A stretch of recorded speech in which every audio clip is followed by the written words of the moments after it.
Hello guys, how are you doing? Coming back with another snack, like a protein snack, which I use it a lot, and that's very delicious. So this is gonna be a milk with date, and it's already soaked. All dates are soaked already in the milk.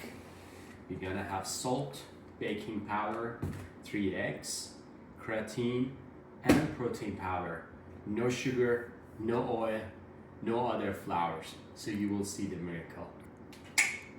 Actually, I forgot, if you are into some nuts, you can add some nuts in it as well. So that's gonna be good.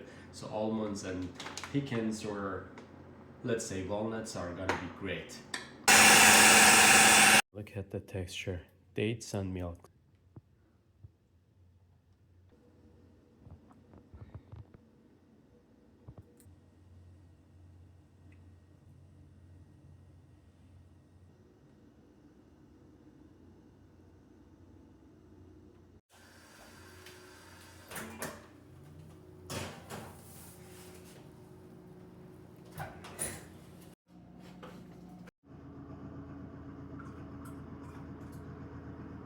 Okay, let's try to see what is going on.